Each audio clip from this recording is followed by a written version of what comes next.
There's a unique silence that follows a catastrophic loss. It's not peaceful. It's a heavy, suffocating quiet where the only sound is the frantic beating of your own heart and the ringing in your ears from the explosion. I remember a trader I mentored years ago. Let's call him James. He was brilliant. A natural analyst who could read a chart like it was his native language. But on a Tuesday afternoon in May, none of that mattered. He was staring at his screen, at a number that was 90% smaller than it was that morning. The silence in his office was deafening. He had followed a hot stock into the stratosphere, averaged down as it fell, moved his stop, then deleted it entirely, fueled by a toxic cocktail of hope and defiance. He wasn't trading, he was fighting the market. And the market, well, the market always wins that fight. Most traders believe they fail because of a bad strategy or a string of bad luck or a volatile market. But the truth is far more personal and far more terrifying. The single greatest threat to your trading account isn't sitting in a Wall Street skyscraper. It's sitting in your chair. It looks in the mirror every morning. The patterns that destroy a trader's career aren't on the charts. They are inside your own mind. It's a civil war raging inside your skull every time you place a trade, and most traders don't even know they are on the battlefield. That ends today. This isn't another video about simple tips like cut your losses short. This is a deep dive into the neurology of discipline. We are going to expose the two dueling parts of your brain, the impulsive, emotional gambler versus the calm, analytical CEO, and understand why one of them is hardwired to sabotage you. We're going to dissect the playbook that your own mind uses to trick you into making every classic mistake in the book. But most importantly, by the end of this documentary, you will have a complete blueprint, a war manual, for how to silence that impulsive inner voice. You'll learn how to forge an unbreakable system of discipline that runs on rules, not emotion. We're going to return to James's story throughout this journey. And I'll show you the exact framework he used to climb out of that hole and rebuild not just his account, but his entire psychology from the ground up. What you're about to learn is the key to silencing the fear, the greed, and the hope that ruin your edge. This is how you win the war inside your own head. Chapter number 1, The Enemy Within, Meet Your Two Brains. To understand why a brilliant analyst like James could self-destruct, and why you might be doing the same thing on a smaller scale, you have to stop thinking about trading as a battle against the market. The real conflict, the one that truly matters, is the civil war happening inside your own head. Every trader, from the rawest beginner to the hedge fund titan, is governed by two distinct and warring internal entities. For our purposes, we will give them names. In one corner, you have the calm, calculating, long-term strategist, the chief executive officer. And in the other corner, you have the impulsive, emotional, short-sighted thrill seeker, the gambler. This isn't just a metaphor. This is a simplified reality of your own brain's architecture. The CEO is your prefrontal cortex, the highly evolved part of your brain right behind your forehead. It's responsible for logic, planning, risk assessment, and impulse control. It's the part of you that writes a trading plan, that analyzes risk-to-reward ratios, that thinks in probabilities over hundreds of trades. It's the voice of reason. It's the adult in the room. The gambler, however, is something much older, much faster, and much more powerful. It's your amygdala and the limbic system, your brain's ancient survival circuit. This part of your brain was perfected over millions of years for one purpose: to keep you alive in a world full of immediate life-or-death threats. It doesn't do long-term planning. It doesn't understand probabilities. It operates on a brutally simple binary: threat or reward, fight or flight. When a shadow looked like a tiger in the grass, the gambler didn't do a risk assessment. It flooded your body with adrenaline and cortisol and made you run. It saved your ancestors' lives. The problem is that in the modern world of trading, the gambler can't tell the difference between a tiger in the grass and a red candle on a 5-minute chart. To this ancient part of your brain, a sudden, unexpected loss isn't a statistical event. It's a threat, a public humiliation, an attack. And a stock that's rocketing upwards without you, that's a fleeing source of food you're about to miss out on, a reward that is getting away. And this is the heart of the conflict. The CEO, your analytical mind, shows up to the market with a well-researched business plan. It has rules, it has procedures, it has long-term goals. But the moment the market does something sudden and unexpected, the moment volatility spikes or a trade goes sharply against you, the gambler kicks the boardroom door off its hinges, shoves the CEO out of the way, and takes over the controls. This is what psychologists call an amygdala hijack. It's that moment, and you know exactly what I'm talking about. It's that moment when your entire trading plan evaporates. Your rules vanish. All that exists is a visceral, burning need to act. To get out of the pain of a losing trade or to get into the ecstasy of a winning one. Your heart rate quickens. Your palms might get a little sweaty. Your vision narrows until the only thing you can see is your profit and loss number flickering between red and green. Does that feeling sound familiar? That is the feeling of the CEO losing control. That is the feeling of the gambler running your account. I used to think discipline was an issue of willpower, that I just needed to be tougher, to grit my teeth harder against my own impulses. But I was fighting the wrong war. You cannot outmuscle the gambler. It is faster and in the heat of the moment stronger than your logical mind. Trying to fight it with sheer willpower is like trying to stop a tidal wave with a bucket. In our previous documentary, where we broke down the 7 deadly cognitive biases from the work of Mark Douglas, we were talking about the flawed software that causes you to lose money. Biases like confirmation bias or recency bias are the faulty programs. But the gambler, the amygdala, that's the hardware those programs run on. It's the raw, emotional engine that gives those biases their devastating power. The gambler is what fuels the fear of missing out.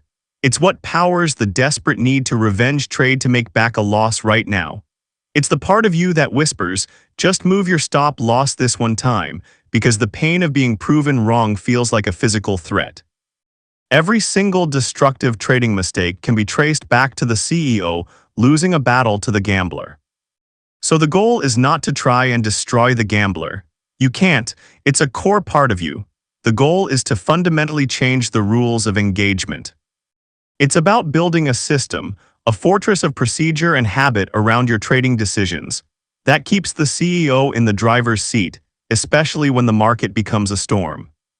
It's about creating a structure where the CEO's plan is the law, and the gambler's outbursts are nothing more than noise. Now you know the enemy. It's not the market, it's not your broker, it's the ancient wiring in your own skull. You understand its nature. Fast, emotional, and utterly incapable of thinking in probabilities, but simply knowing who the enemy is isn't enough to win the war. You need to understand precisely how it operates. This gambler has a surprisingly consistent playbook it uses to sabotage you, a set of tactical moves designed specifically to bypass your logic and trigger your worst, most self-destructive impulses. And in the next chapter, we are going to expose that playbook, step by devastating step. Chapter number 2, the sabotage playbook, how the gambler hijacks your trades. So we've established that the gambler is the enemy within. It's the impulsive, ancient part of your brain that stages a coup d'etat against your rational mind. But this takeover isn't random. It's a calculated assault. The gambler uses a specific and devastatingly effective playbook to hijack your decisions, and it usually unfolds in 3 distinct phases. The first move is always to create a sense of overwhelming urgency. Think back to James, the brilliant analyst. He had a solid plan for that stock. His analysis said to wait for a pullback, a confirmation. But then the stock started moving fast. A 10% jump in the morning, a wave of green candles, his phone buzzed with news alerts. Social media was screaming its name. This is the gambler's opening salvo, the fear of missing out or FOMO. For the CEO, your logical mind, missing a trade is a non-event. It's one of 1,000 opportunities. But for the gambler, it's a direct threat to survival. That rising stock isn't a data point, it's the herd getting away, a scarce resource you are being denied. The gambler screams, you're being left behind. Everyone else is getting rich and you are sitting here doing nothing. You have to get in now before it's too late. Does that voice sound familiar? It bypasses all your careful analysis with one raw, powerful emotion, panic, and so James abandoned his plan. The CEO was silenced. The gambler placed the trade at the worst possible price right at the top. The second phase of the playbook begins the moment the trade goes against you. As the stock reversed, James's initial panic was replaced by a different, much hotter emotion: indignation. Anger. The market wasn't just falling, it felt like it was personally attacking him. This is the gambler's second weapon: revenge trading. The CEO understands that a loss is a business expense, a probability playing out, but the gambler perceives a loss as a personal insult, a public humiliation. The inner monologue changes from "I made a mistake" to "I will make you pay." It screams, "This market is not going to do this to me. I'm going to win this money back, and I'm going to do it on this very next trade." Suddenly, the goal isn't to follow your strategy, it's to erase the pain of the last loss. You double down. You take a trade that doesn't fit your plan, a high-risk, low-probability setup, all because the gambler is demanding immediate emotional relief. It's no longer about making money, it's about being right. As we covered in our deep dive on Jack Schwager, professional traders see losses as information. The gambler sees them as a declaration of war. And so, James, stewing in his frustration, didn't just hold his losing position. He averaged down, adding more money to a bad trade, turning a small mistake into a significant problem. This leads to the gambler's final and most destructive move in its playbook: the annihilation of rules. The CEO created your trading rules in a state of calm, objective clarity. The most important of these is your stop loss. It's a pre-committed decision, a firewall designed by the CEO to protect the company from catastrophe. But as James's position went deeper and deeper into the red, the gambler saw that stop loss not as a safety mechanism, but as the executioner's axe. The pain of admitting such a huge, public mistake was unbearable. So the gambler whispered the most dangerous lie in all of trading: just move it a little lower, the market will turn around. It has to. The moment you move a predefined stop loss in the middle of a trade, the war is over. The gambler has won. The CEO has not just been sidelined, he has been executed. By moving his stop and then eventually deleting it altogether, James didn't just break a rule, he broke his covenant with himself. He replaced a system of logic with a system of hope, and hope is not a trading strategy. It's the gambler's favorite drug. It keeps you holding on, bleeding out, all the way down to zero. FOMO, revenge trading, and rule annihilation. That is the three-act tragedy that your own mind performs to wreck your account. It starts with panic, escalates with anger, and ends with the total abandonment of logic. This isn't a theoretical model. This is the precise, moment-by-moment psychological autopsy of James's blow-up. It's the story of countless traders who let the gambler not just enter the boardroom, but burn it to the ground. Knowing this playbook is critical. It's like being able to see the enemy's battle plan before the first shot is even fired. But if you think that knowing the plan is enough to win, you're in for a shock. The gambler is powerful and deeply ingrained. To defeat it, you can't just have a better defense. You need to build a fortress. You need to forge a CEO that is so systematically supported, so reinforced by procedure, that the gambler's screams become nothing more than irrelevant background noise. And building that fortress, that is exactly where we are going next. Chapter number 3, Forging the CEO, the 3 pillars of unshakable discipline. For years, I believed that discipline was a character trait, something you either had or you didn't. I thought I needed more willpower, that I had to fight my impulses with brute mental force. I was wrong. It was like trying to hold back a flood with my bare hands. True, lasting discipline is not a feeling. It's not willpower. It is a system. It's a fortress you build around your decision-making piece by piece during times of calm so that it holds strong during the storm. It's an environment you engineer where the CEO is designed to win. After James hit rock bottom, the first thing we did wasn't to look for a new strategy. It was to begin construction on this fortress. It is built on 3 foundational pillars. The first pillar is the single most powerful strategic tool a trader can possess: the pre-mortem protocol. A pre-mortem is the opposite of a post-mortem. Instead of analyzing a disaster after it happens, you intentionally imagine it happening before you even enter the trade. You force the CEO to step into the future.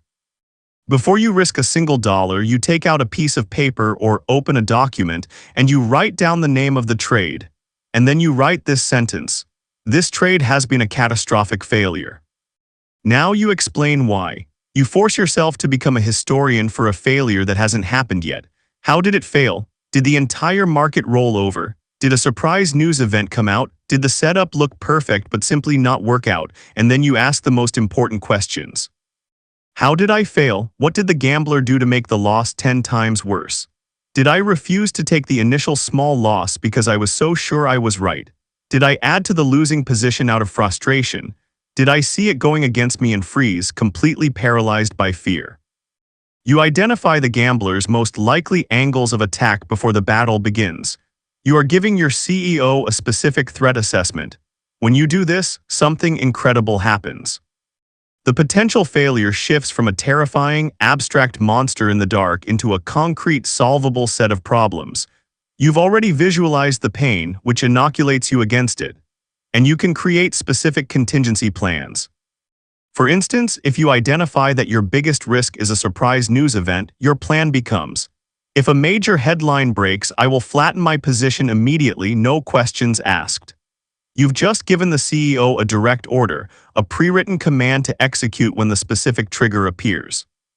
The gambler's panic is neutralized by the CEO's foresight. The second pillar is creating the non-negotiable rulebook. Your trading rules cannot exist as vague ideas in your head. Why? Because the gambler lives in your head. Your thoughts are his home turf. To be effective, your rules must be externalized. They must be written down, printed out, and placed where you can see them. They have to become a physical, real-world object, a constitution for your trading business. This was the first concrete step James took.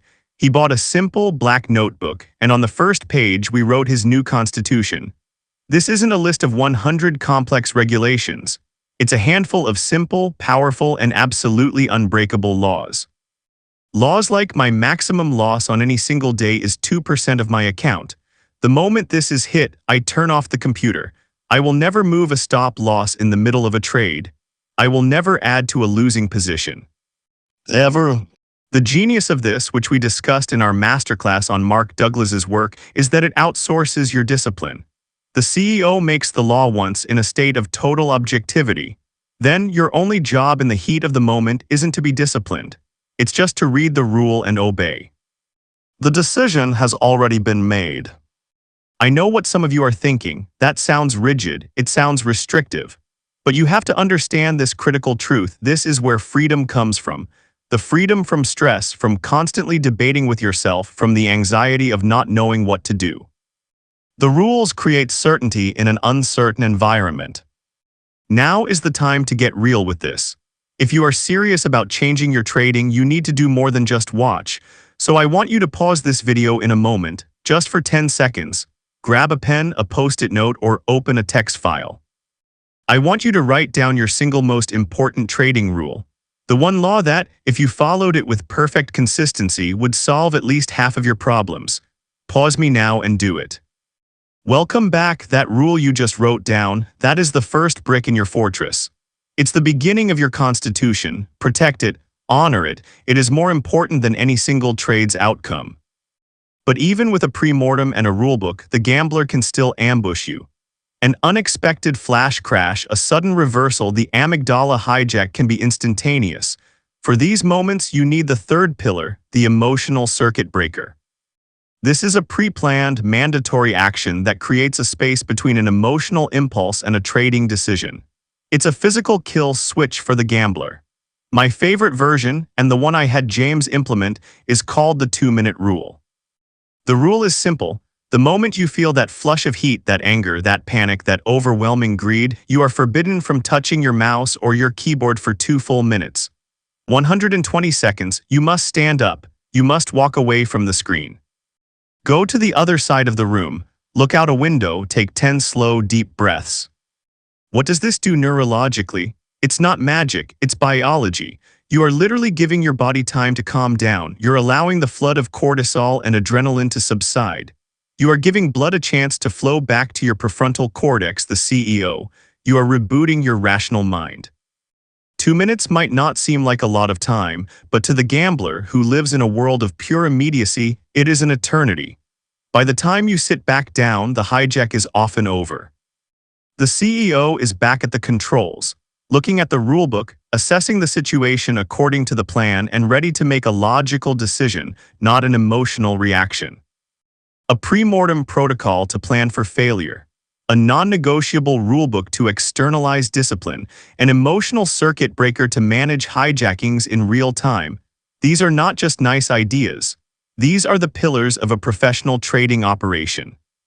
They are the tangible systems that turn trading from a chaotic gamble into a managed business.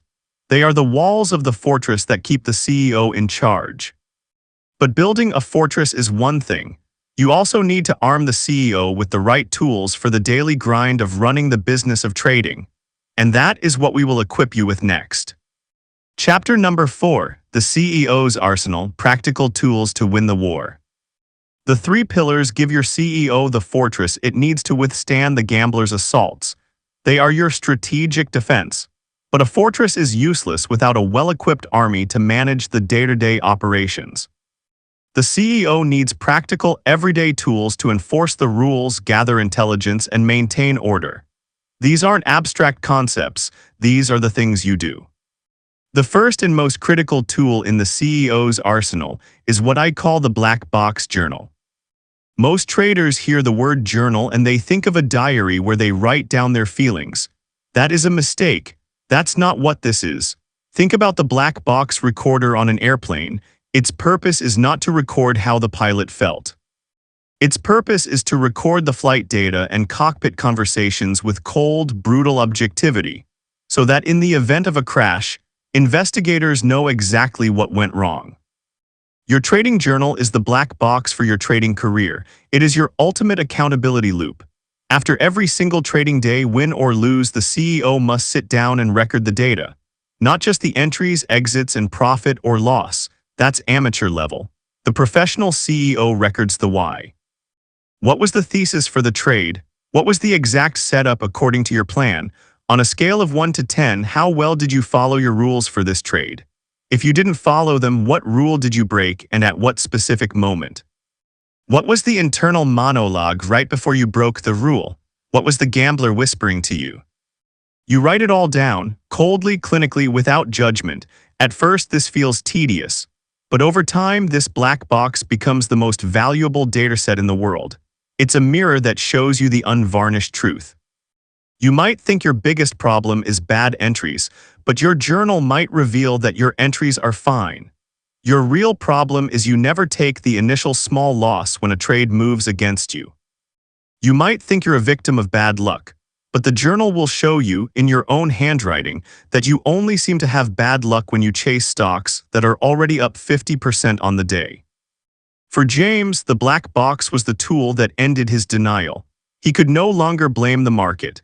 The evidence, recorded by his own hand, was undeniable. He saw the pattern of his self-sabotage laid bare, and only then could he begin to systematically fix it. The CEO cannot manage what it does not measure. The black box is its measuring device. The second tool is less of a device and more of a skill, but it is just as vital. It's what I'll call strategic mindfulness. Now, when people hear mindfulness, they often think of sitting in a quiet room chanting for an hour. That's not what I'm talking about. I'm talking about a targeted mental exercise, a workout for your prefrontal cortex. It's about strengthening the CEO's ability to observe the gambler without being swept away by him. Here is a simple, practical way to do this. Once a day for just 5 minutes, you sit down away from your screens, you close your eyes, and you focus on one thing and one thing only, the physical sensation of your breath going in and out. Inevitably, within seconds, your mind will wander. You'll start thinking about a trade, about a bill you have to pay, about something someone said to you. This is the critical moment. Your job is not to get angry at yourself for losing focus. Your job is to simply notice. You say to yourself, thinking, and then you gently, without judgment, return your focus to your breath. Every time you do this, every time you notice your mind has been hijacked by a thought and you calmly bring it back, you have just performed one repetition of a mental push-up. You are strengthening the neural pathways that allow for non-reactive observation. You are training the CEO to notice the gambler's chatter. The stock is moving, buy, buy, buy. And to simply see it as a thought like a cloud passing in the sky, rather than an urgent, absolute command that must be obeyed. Remember, the gambler's power comes from its ability to merge with your sense of self, to make you believe that you are the panic, that you are the greed. Strategic mindfulness trains you to create a tiny space between impulse and identity.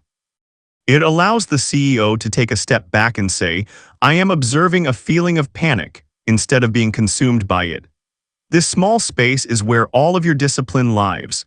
It's where you find the power to choose to follow your rulebook instead of your fear. For James, this 5-minute daily practice was like taking his brain to the gym. It slowly but surely built the mental muscle he needed to stay in the CEO's chair, even when the market was screaming. These tools, the Black Box Journal and Strategic Mindfulness, work in tandem. The journal provides the hard data, the objective truth of your actions. The mindfulness practice provides the mental strength to act on that truth in real time.